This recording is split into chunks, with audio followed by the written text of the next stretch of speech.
हमारी टीम आज की जो हमारा टॉपिक है इसमें चैप्टर नंबर 9 BD 84 आप हेड एंड नेक रीजन का करने वाले हैं। Prevertebral paravertebral region ये मैंने मसल लिखे हैं, लेकिन इसमें ये मोस्टली पूछा नहीं जाता क्वेश्चन, ठीक है।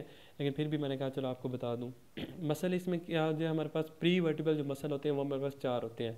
Rectus capitis interior, rectus capitis lateralis, longus capitis and longus कुला। ये मैंने तरतीब के साथ लिखे हैं क्योंकि इसके नर्व सप्लाई याद करना बिल्कुल आसान है। ये देखो, पहले में C1 आएगी, वेंटर रेमस ऑफ C1, दूसरे में C1 और C2 देखो, और तीसरे में C1 C2 एंड C3 बिल्कुल एक सीक्वेंस के साथ। और सीक्वेंस एक जगह पे आखिर में डिस्टर्ब हो जाता है। C3 के बाद हमारे पास जो होती है आखिरी जो मसल है उसको C3 से C8 के वेंटर रेमस उनको सप्लाई करते हैं। सबका फंक्शन एक ही है, फ्लैक्शन ऑफ हेड। क्या करते हैं? फ्लैक्शन ऑफ हेड, बस इतना याद आपने करना है।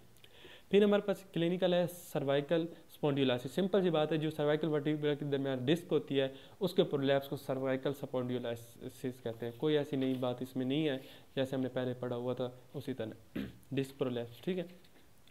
फिर होते हैं हमारे पास पैरा वर्टिब्रल जो होते हैं, पहले तो हमने प्री किया ना, अब पैरा वर्टिब्रल स्क्लेन मसल कौन से होते हैं? ये 3 होते हैं। बिल्कुल आसान है, बिल्कुल। किस तरह? हमने हर मसल के साथ इंटीरियर, मीडियल और लैटरल पोस्टीरियर लगा देना है। स्क्लेन इंटीरियर, स्क्लेन मीडियल, स्क्लेन पोस्टीरियर। नाम बिल्कुल आसान है। नर्व भी इस तरह और फंक्शन तो बिल्कुल ही आसान है। नर्व किस तरह? पहले का वेंट्रल रेमस ऑफ 4 to 6, दूसरे का हमने इसको एक कम कर देना, इसके 2 बढ़ा देना, इसको पीछे ले आए तो हम कहेंगे ventral ramus of C3 and C8, ठीक है। फिर आखिरी वाले में हम इसको और इसको उठा लेते हैं, दोनों चीज़ों को, C6 एंड C8।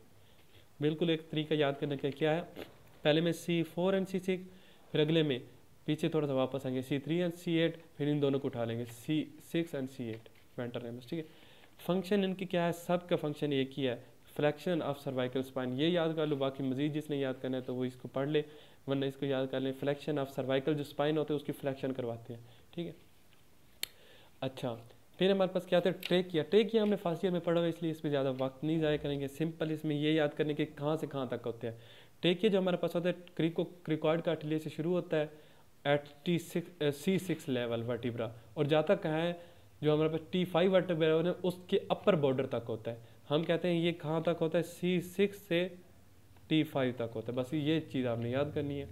फिर हमने इसका डायमीटर याद करना, ये भी क्वेश्चन आ जाता है मोस्टली कि डायमीटर इसका अंदर कितना होता है, बाहर कितना है। बाहर ये जो होता है ना बड़ा मोटा होता है वो 2 सेंटीमीटर होता है, लेकिन इसका लीमर बिल्कुल छोटा होता है। लीमर जब पहली बात है एक्सटर्नल जो इसका डायमीटर है वो 2 सेंटीमीटर मेल में होता है, 1.5 सेंटीमीटर फीमेल में, और जो इसका इंटरनल डायमीटर होता है ना वो बिल्कुल छोटा होता है। जब बच्चे 1 साल का होता है उसका 3 मिलीमीटर होता है। जैसे जैसे वो बढ़ता है उसकी प्यूबर्टी तक वो बढ़ता बढ़ता लीमर कितना हो जाता है? 12 मिलीमीटर एट प्यूबर्टी। बस इतना आपने याद करना है। फिर ये क्वेश्चन आ जाता है कि जब हम ट्रेकियोस्टमी कहते हैं। ट्रेकियोस्टमी क्यों कहते हैं? बाद होता है हमें सांस लेने में दुश्वारी हो रही थी तो ट्रेकिया में हम क्या कर देते हैं? सुराख कर देते हैं। तो डायरेक्ट नोज और माउथ की बजाय डायरेक्ट ट्रेकिया में हवा जाती है, ठीक है। उसको कहते हैं ट्रेकियोस्टमी। तो जब ट्रेकियोस्टमी कहते हैं ना तो हम 3 चीज़ों का ख्याल रखते हैं, रिकरेंट लेरिंजियल नर्व, इन्फीरियर जो हमारे पास थायराइड वेन होती है, और एक हमारे पास आर्टी, मतलब एक नर्व, आर्टी और वेन। नर्व कौन सी? Recurrent laryngeal nerve. वेन कौन सी? Inferior thyroid vein. और आर्टी कौन सी? Brachiocephalic arty. इनका ख्याल करना है, इनको प्रिजर्व रखना है, ठीक है। अब ये हमारे पास अगला क्वेश्चन आता है और आखिरी है, ये हमारा ख़त्म हो जाएगा टॉपिक, छोटा सा है। Ligament of atlanto axial joint. ये पूछते हैं 1-2 नंबर का आ जाता है। एटलेटो एक्सियल जॉइंट, पहली तो बात ये है हमारे पास एनाविल जॉइंट है, ठीक है, कोडाइलर। फिर इसके लिगामेंट जो है ना वो याद करने हैं हमने। 3 ही लिगामेंट होते हैं, इनको whole as a cruciform ligament भी से कहते हैं। इनकी 3 पार्ट होते हैं, transverse ligament of dens, upper part of vertical band and lower part of vertical band. बिल्कुल आसान है, इसको रट्टा लगा लें जिस तरह कर लें, ठीक है। इन तीनों को हम as a whole cruciform ligament कहते हैं, ठीक है। अब हाँ, ये वाला क्वेश्चन जो है ना आखिरी क्वेश्चन, ये जब किसी को हम एक्सिक्यूशन करते हैं, हैंगिंग करते हैं, उनको फांसी देते हैं तो कौन सी चेंजिंग आती है एनाटॉमिकली? तो ये पास पेपर का क्वेश्चन है, ठीक है। सिंपल, जब किसी को हैंग करते हैं ना तो उसकी डेंस जो होता है ना, डेंस जो उसका एटलस के ऊपर मौजूद होता है वो क्या होता है? डिसलोकेट करके क्या होता है तो डिसलोकेट करता है। जब वो डिसलोकेट करता है तो उसके साथ जो ट्रांसवर्स लिगामेंट ऑफ डेंस है ये वाला, वो रैप्चर हो जाता है। जब वो रैप्चर होता है ना तो डेंस को पीछे सपोर्ट कोई नहीं है तो वो क्या करेगा?